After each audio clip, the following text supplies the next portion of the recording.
Hi అండి, అందరికీ నమస్కారం అండి. పోయిన నెలలో మామిడికాయ పచ్చడి పెట్టానండి, టెంక లేకుండా పెట్టానండి. ఈసారి మే నెల టైం అండి, ఇది పచ్చడి పెట్టే టైము. టెంకతో కొట్టించుకొని వచ్చారండి మా వారు. మామిడికాయలు తీసుకొని కాయలన్నీ బాగా ఆరబెట్టుకున్నానండి.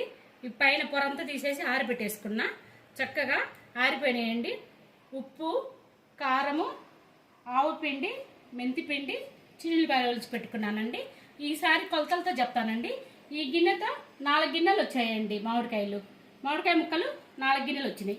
అవి ఇంకా ఒకేసారి డైరెక్ట్గా ఇందులో పెట్టేస్తానండి నేను.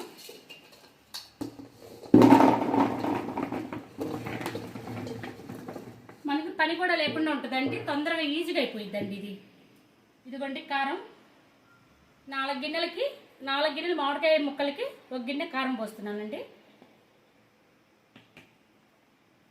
ఉప్పు వచ్చి సగం తీసుకున్నానండి. ఈ గిన్నెకి సగం తీసుకున్నానండి ఉప్పు. ఎప్పుడు ఫుల్గా వేయకూడదండి. ఇదిగో చూడండి, సగం గిన్నె. ఆవు పిండి వచ్చి ఒక పెద్ద గ్లాస్ తీసుకున్నానండి. ఇది గ్రేవీ కావాలనుకుంటే మాత్రం కొంచెం ఎక్కువ వేసుకోవచ్చండి. గ్రేవీ ఎక్కువ వద్దనుకుంటే కనుక కొంచెం తక్కువ వేసుకోవచ్చండి. గ్రేవీ మరీ ఎక్కువ వద్దు, మరి తక్కువ కాకుండా వేసుకున్నానండి నేను. మెంతిపిండి 1 గ్లాస్ అండి, టీ గ్లాసు కొంచెం వేసుకున్నానండి.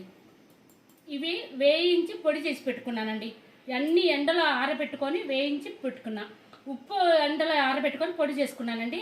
ఆవాలు కూడా అంతేనండి, మెంతులు కూడా అంతేనండి. దోరగా లైట్గా వేయించుకున్నానండి, వేయించి పొడి చేసి పెట్టుకున్నాను.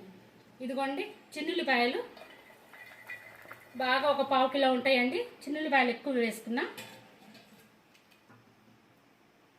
ఇవి ఆయిల్ అండి, పల్లీల నూనెనండి. ఈ నూనె వేస్తానండి, చాలా బాగుంటుందండి.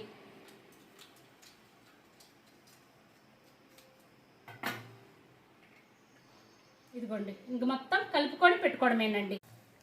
ఇదిగోండి బాగా కలిపానండి. ప్యాకెట్ నూనె పట్టిందండి నాకు. మళ్ళీ కావాలంటే 3వ రోజు వేసుకోవచ్చండి. అంతా కలిపి పెట్టాను. 3వ రోజు మళ్ళీ చూసుకుందామండి. మూత పెట్టుకుని జాడి ఉన్న వాళ్ళకి జాడి ఎత్తి పెట్టుకోవచ్చండి. నేను జాడి 2 సార్లు పగిలిపోయిందని చెప్పేసి మా వారు జాడి తేలేదు, డబ్బాలో పెట్టానండి. కానీ పోయినసారి కూడా పెట్టానండి, బాగుందండి, చాలా బాగుంది. నచ్చితే లైక్ చేయండి.